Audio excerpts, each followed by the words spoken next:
Le cerveau, et plus généralement tout ce qui constitue l'esprit humain, est soumis à des phénomènes complexes et parfois surprenants. Certains syndromes nous dépassent complètement et sont souvent méconnus au vu de leur rareté.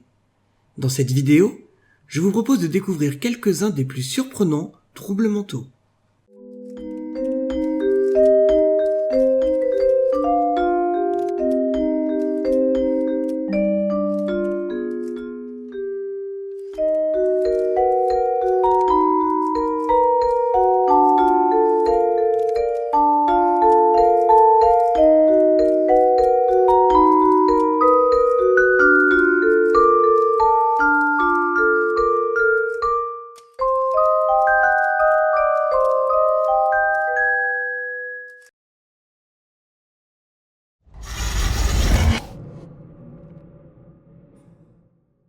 Le Jumping Frenchman of Men, ou la maladie des sauteurs du Maine, est un trouble neurologique rare et d'origine inconnue. Il se présente comme l'exagération d'un réflexe de sursaut et décrit comme un saut incontrôlable chez des patients qui peuvent aussi présenter des mouvements brusques dans toutes les parties du corps. Ce trouble tient son nom du fait que les sujets atteints ont été découverts initialement dans les régions du nord de l'État américain du Maine. Les sujets obéissent à n'importe quel ordre donné brusquement, même s'il s'agit de frapper une personne chère. Les sauteurs du Maine semblent réagir anormalement aux stimulations brusques. Les symptômes les plus courants et les moins violents sont des sauts, des cris et des coups de nez. La cause de cette maladie est encore inconnue, mais des études datant de 1980 soulèvent l'hypothèse d'une maladie organique se rapprochant du syndrome de Tourette. Pour la petite histoire, en 1884, à Poitiers, le docteur Charcot confie à son interne, le jeune Georges Gilles de la Tourette, qui n'a alors que 27 ans, la tâche d'élucider la relation qui pourrait exister entre l'éthique et les comportements des sauts et sursauts observés dans le Maine. Et c'est en 1885 que ce dernier publiera l'étude d'une affection nerveuse qui comprendra les troubles qui deviendront par la suite le syndrome de Gilles de la Tourette. Et bien qu'aujourd'hui ce nom soit célèbre autant que le symptôme qu'il décrit, certains médecins soutiennent le fait qu'il n'y a pas de lien établi entre le syndrome de Tourette et la maladie des sauteurs du Maine.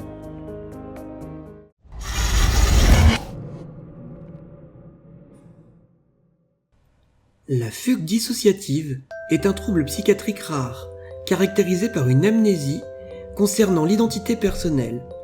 Cette fugue se manifeste de quelques heures à quelques jours, mais dans les cas les plus graves, peut durer pendant des mois, voire plus. On emploie le mot fugue car ce trouble s'accompagne de déplacements de la personne concernée en dehors de son milieu de vie habituel. Cette amnésie concerne aussi bien l'identité de la personne que ses souvenirs passés. La personne qui fait une fugue dissociative apparaît comme normale aux yeux des autres, et il serait très difficile de soupçonner une identité antérieure.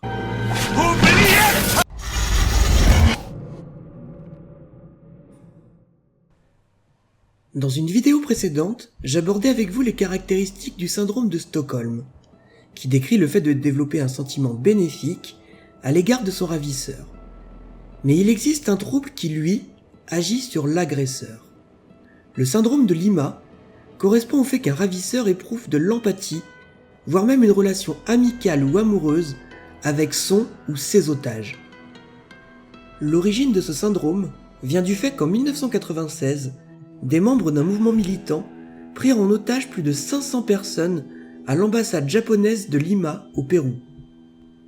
Curieusement, la plupart des captifs ont été libérés en quelques jours, y compris les plus précieux, tels que le futur président du pays. Après des mois de négociations infructueuses, tous les otages ont été libérés au cours d'un raid mené par un commando péruvien. Et ceux qui étaient censés tuer les otages en cas d'attaque ne purent se résoudre à le faire. À l'heure actuelle, il reste difficile de savoir si le syndrome de Lima est lié à un sentiment de culpabilité ou à une indécision pour des questions morales.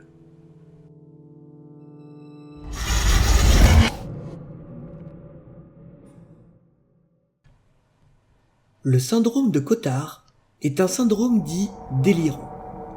Également appelé Walking Corpse Syndrome, le syndrome du cadavre ambulant, ce trouble semble tout droit sorti d'un film d'horreur.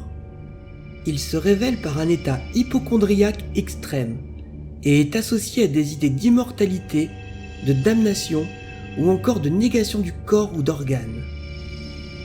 Les personnes qui en souffrent pensent que l'un de leurs organes est pourri, mort ou qu'elles sont elles-mêmes déjà décédées. Le malade touché par le syndrome de Cotard sent ses organes se putréfier et se détruire. Le syndrome est associé à une extrême anxiété intérieure, à des hallucinations visuelles et de l'automutilation, voire au suicide. C'est un syndrome rare qui peut survenir à la suite de certaines dépressions mélancoliques, et dans ce cas-ci, l'hospitalisation doit être réalisée d'urgence, car le risque de suicide est alors maximal. Le syndrome a été décrit pour la première fois en 1882 par le neurologue français Jules Cotard, suite à la découverte d'une patiente, Mademoiselle X, qui pensait qu'elle n'avait plus de cerveau, ni nerfs, ni buste, ni estomac, ni intestin.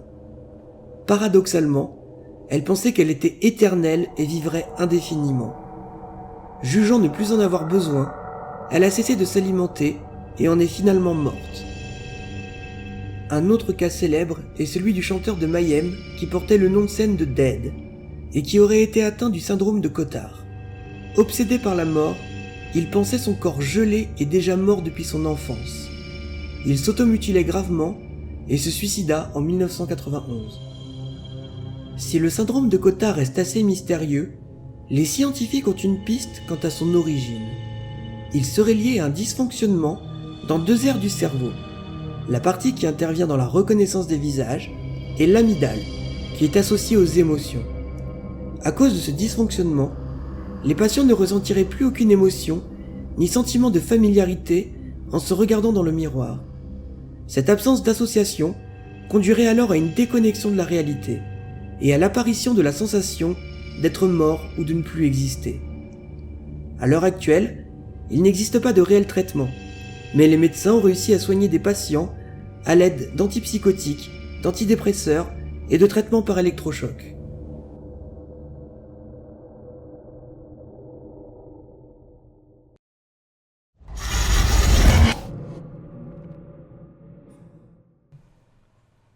Le syndrome du voyageur est un trouble psychique, généralement passager, que rencontrent parfois les voyageurs confrontés à certains aspects de la réalité du pays visité.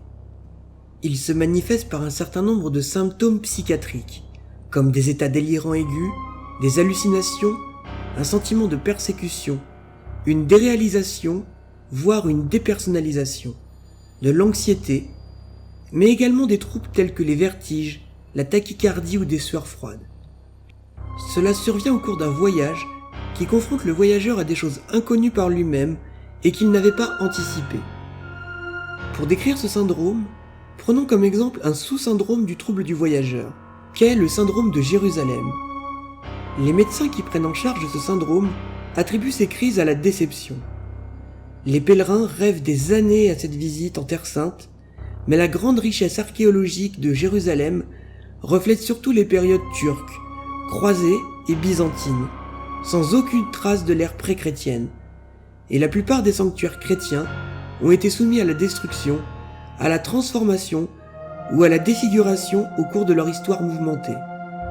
Comme la réalité n'est pas à la hauteur de leurs fantasmes, ils deviennent frustrés et se réfugient dans le délire. Entre 1980 et 1993, c'est près de 1200 personnes qui auraient ressenti ce syndrome. Et une quarantaine de personnes sont ainsi hospitalisées chaque année à l'hôpital de Jérusalem.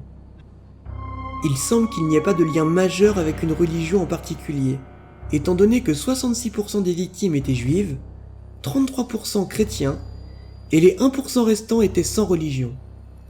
Cette pathologie ne touche d'ailleurs pas que les seuls touristes et pèlerins, mais aussi des résidents de Jérusalem.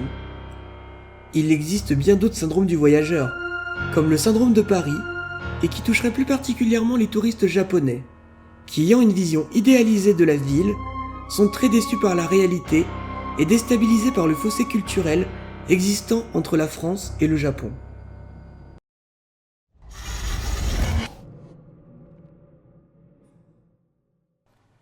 Le syndrome de Todd est également appelé le syndrome d'Alice au pays des merveilles, en référence au célèbre livre de Lewis Carroll. univers dans lequel la jeune Alice se retrouve plongée dans un monde plein de démesures, à la fois minuscule et gigantesque. À l'instar de cette héroïne, une personne atteinte de ce trouble peut présenter une micropsie, une macropsie, une téléopsie ou une pélopsie. Pour faire clair, le patient subit un trouble visuel qui entraîne une déformation de son environnement. Certains de ses membres peuvent lui paraître très petits ou alors immenses. Les patients éprouvent des migraines qui provoquent chez eux des altérations de la perception, de la proportion des objets. Ils souffrent également d'une altération de la notion de temps et du sens du toucher. D'autres distorsions sensorielles sont également associées, comme une perception altérée de la vitesse ou même de sa propre image. La personne atteinte a l'impression que son corps est déformé ou que ses membres s'allongent. Elle peut aussi entendre des sons, ce qui peut générer un état de panique. Il est à noter qu'aucun des patients n'avait de tumeur au cerveau, de troubles de la vision ou de maladie mentale qui auraient pu expliquer les symptômes. Ils étaient également tous capables de penser avec lucidité et pouvaient distinguer les hallucinations de la réalité. Seule leur perception était modifiée. En 1856, Lewis Carroll a consulté un éminent ophtalmologue pour les manifestations visuelles des migraines qu'il éprouvait régulièrement. On suppose que Carroll avait utilisé ses propres expériences migraineuses comme source d'inspiration pour son célèbre roman. Voilà, notre petit tour de certaines des pathologies mentales les plus intrigantes est à présent terminé. Vous remarquerez peut-être que je n'ai volontairement pas voulu aborder le sujet sous forme de top, car cela reste des pathologies sérieuses qui génèrent de grandes souffrances à ceux qui les subissent. Tous ces troubles neurologiques fascinants prouvent à quel point le cerveau est un organe incroyablement complexe et énigmatique, qui n'a pas fini de révéler tous ses mystères.